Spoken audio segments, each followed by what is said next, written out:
So thank you so much for being here, Ambassador Power.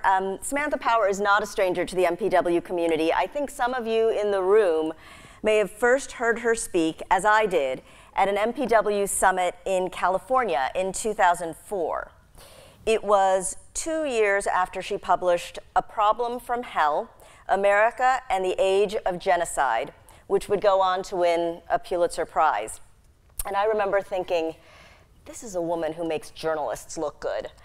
And I suspect many of you in the room were, as I was, impressed by how passionate and assured she is on stage.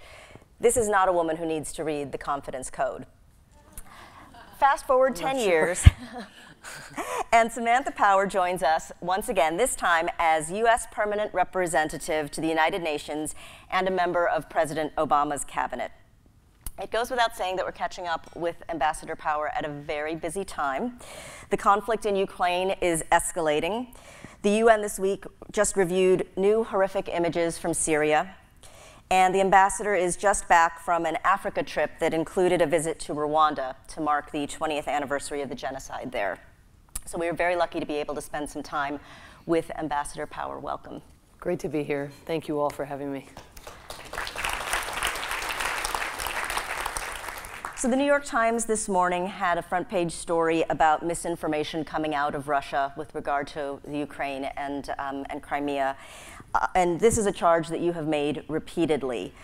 Obviously, much of this information is aimed at a domestic audience, but is this information or misinformation resonating with other audiences? Mercifully, not really. It is something that we deal with every day. I think I just come from maybe our 11th Security Council session, probably 9 of which have been emergency Security Council sessions on the crisis in Ukraine.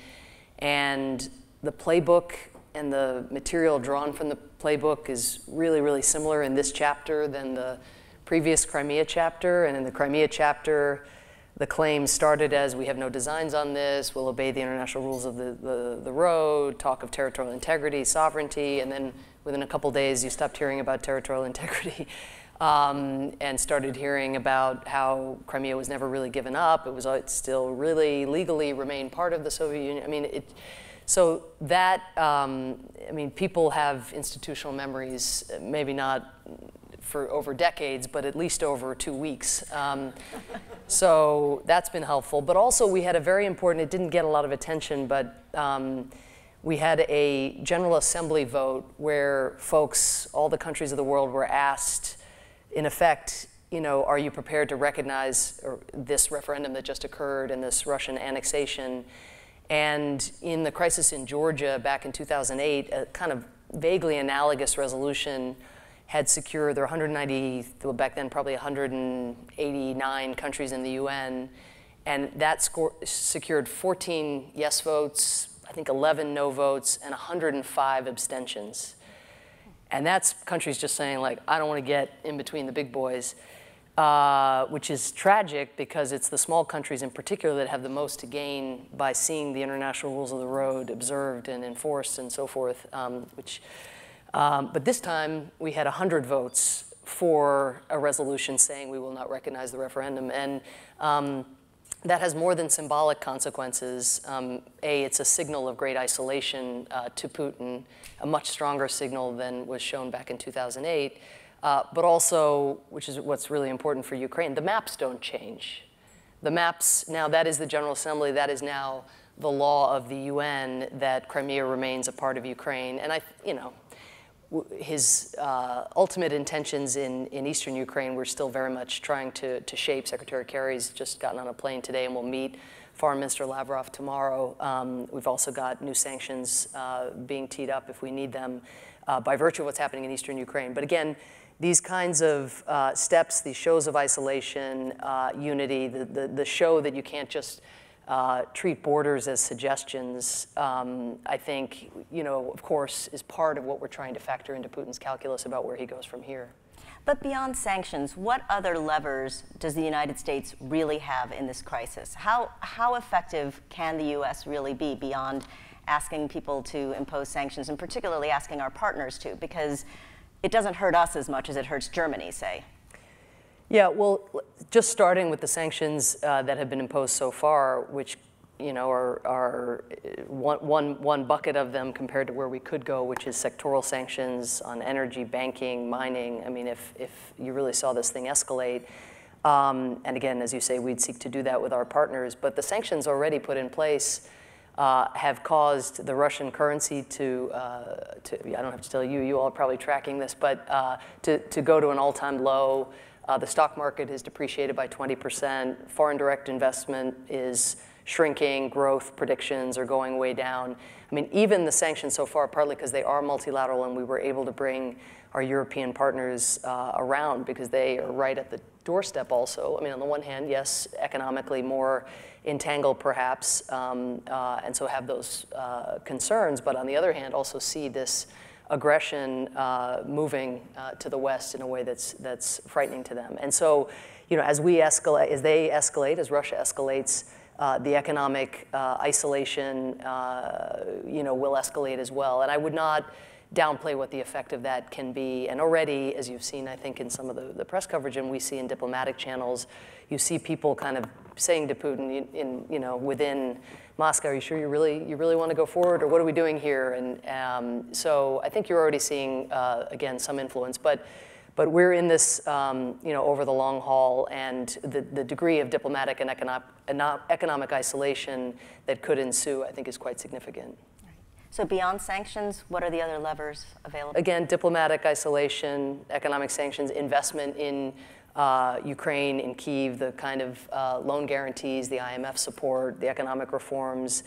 I mean, basically ensuring that Ukraine itself gets back on track. There was tremendous corruption in the last regime, not the kind of human rights respect that amid the Russian misinformation, the sort of nostalgia for the prior regime is a little comic. But again, working with that government, which faces all kinds of challenges, even if it didn't have 40,000 Russian troops massed on its border and have part of its territory just taken away from it. So.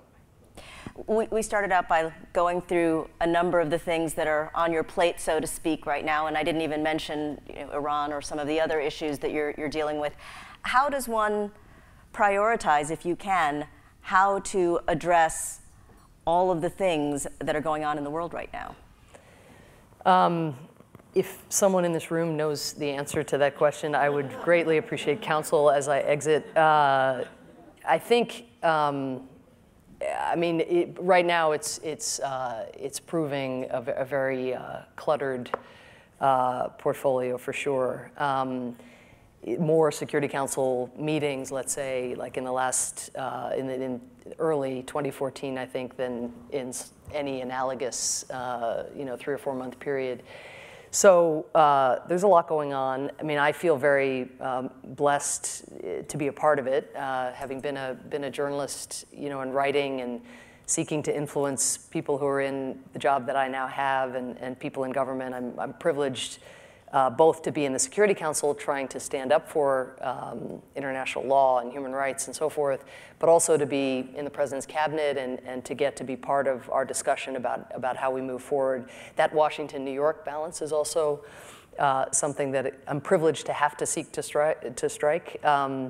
But I think I have a great team at the U.S. mission. We're very much supported by Secretary Kerry and the diplomats at the State Department as well. And, every single thing on our plate is important. I'd mention another thing.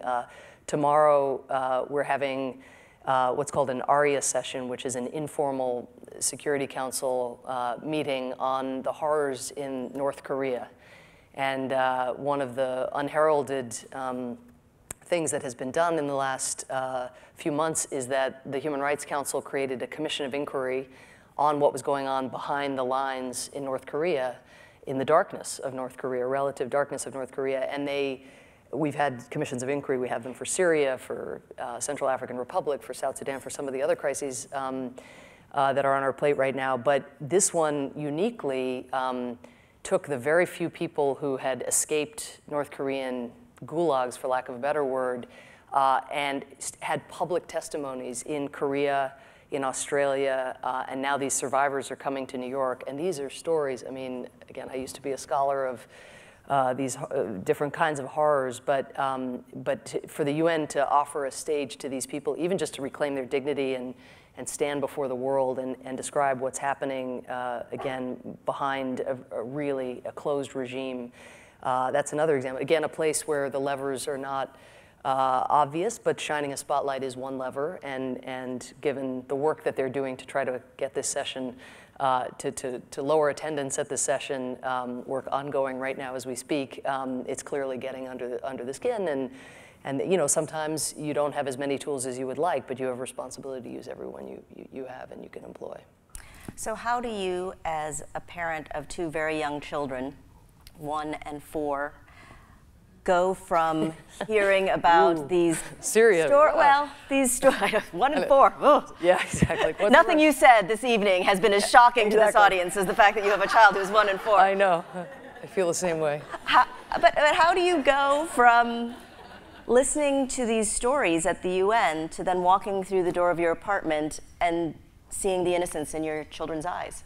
Oh, well, I mean, as everyone knows, I was already capable of heartbreak, you know, at a moment's notice before I had kids, and now that's just compounded because you, of course, even as you're reading about what's going on in Syria or in a Central African Republic, or in North Korea, you imagine what it would be like to be a parent in that situation, unable to help your kids above all. Never mind when kids are targeted or recruited as child soldiers and so forth. But so I think it adds even more urgency to the task we're trying to perform, and more of a sense like I'm lucky in my day job to get to try to help other people's kids in some way. But when I come home, I think I feel good about my ability to just be completely present within the context of being a person who also has 2 BlackBerries with them at all times. So that kind of, you're familiar with that kind of full presence. So the bath is a nice, sacred BlackBerry-free zone, just because of how many have been ruined. But you know, you don't want to miss the call, but you want to be fully there. And so luckily, again, I have a great team. So usually I'll get an actual telephone call if I need to break away. But what I try to do with my son, who's almost 5, if there's any psychotherapists in the room, you'll tell me that this is a mistake. But I try to actually tell him what I'm doing within limits. And this led, like a week ago, I went to the parent-teacher conference a week ago. And what, you know, even a 5-year-old boy, certainly when they're teenagers, I'm sure, but even a near 5-year-old boy is too sort of prideful to acknowledge that he's really listening to me, particularly because I'm talking about work that is just always pulling me away from him. So, you know, I've gotten the, like, enough Ukraine. It's Ukraine, Ukraine, Ukraine, Ukraine. You know, I get that at home. You know, in very often, like went on with Secretary, I become like the master of the mute button, you know, because again, the call from the secretary or the national security advisor or even the president doesn't come necessarily on my like kid schedule at the weekend or in the late night. So you know, just that quick, you know, get the mute on, you know, and then remembering that the mute is on when you've made your really eloquent response. So there's all that. But the parent-teacher conference, it was last week, was so unbelievable because he gives me, again, the complaints about what I'm not doing. But what I got in the parent-teacher conference is one of his very dear friends 2 weeks ago was trying to take the toys that he was playing with, and he was trying to basically create some kind of structure. And my son, and I would never have guessed he was capable of this, said, "You're just like Putin." You know, it doesn't belong to you. It's my toy. You're just like Putin. And I was like, score. So, but there are limits but that was thrilling because he doesn't let on that that it's actually sinking in. But anyway, the balance. I don't have the balance. I don't have the balance. Someone's got the secret to the balance, but I'm doing my best. I mean, they're the best thing ever. I don't think you can have a balance in the job you have now. It would be impossible. A final question for you, Ambassador. you raised this issue that you were privileged to be a journalist and a scholar on the subject of human rights advocacy. What would Samantha Power, circa 2004, think of the work that Ambassador Samantha Power is doing today? Well, I've had to, for some reason, everyone asks me this question, and which isn't to diminish your question, because when I was a reporter, that used to drive me crazy when people say, everyone asks me that question. So good question, but. That drives me crazy when you say it's a good question. Because it's not. But it's not that it's not a good question, but I guess what I'm struck by, I don't know if other people go through radical transformations of a kind that I'm incapable of, but I'm very familiar. The Samantha Power of 2004 remains, internally very consistent with me. That would be me then, and now it's me. So I'm very hard on myself, and I haven't at all forgotten my critiques of the international community and U.S. policy making and so forth, and that's why I feel, again, so blessed not to be writing my Time magazine column or my New Yorker piece, but having a chance to really try to improve, what we're doing on a given day. And I feel, that it's not a coincidence that I'm working for President Obama. He reached out to me. He read my book. And this was back when he had just joined the Senate and wanted to know how we could do better in that space. So I do feel that I have in him, someone that I can really engage with, and he welcomes my, the Samantha Power of 2004, who still lies very much within this one. In other words, somebody who's always saying, well, can't we do this, and shouldn't we try that? And so, I think we have a very, a healthy back and forth. But I continued, the standard is not, have I given a good speech in the Security Council? The standard is, are we meaningfully helping the people of Syria? And there's no way that I can say with any satisfaction that my effort is enough. And that makes the work-life balance even harder, because you can never work too hard on Syria given the scale of the devastation. So it's hard because there's so much going on, and really it's especially hard when you have the force of the United States of America and behind you, because there's always something more you can at least try to do or think to do, and urge your teammates to do.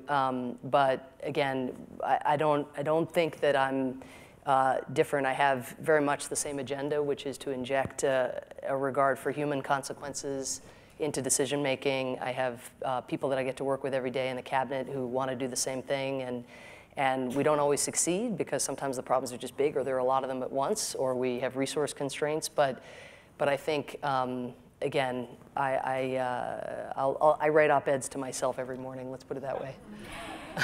We're in a room full of powerful women, and I know that one of the questions on everyone's mind, and I'll put it to you, is, will our next president be a woman?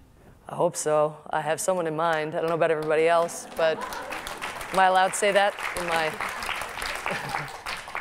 She'd be formidable. Having, I was a part of President Obama's campaign, and they had a hard-fought campaign, and I was very much a part of some of those hard fights, unfortunately. But having watched her lead this country and represent the United States,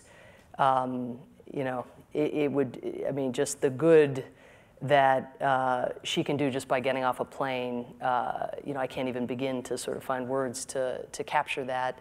And she just brings such rigor and reflection to really everything she touches, from the domestic agenda, kids and the empowerment of women, to some of the hardest core national security concerns on proliferation. She's a great champion for our interests and for our values. And I haven't even said her name. So I'm not crossing any lines. She'd be awesome.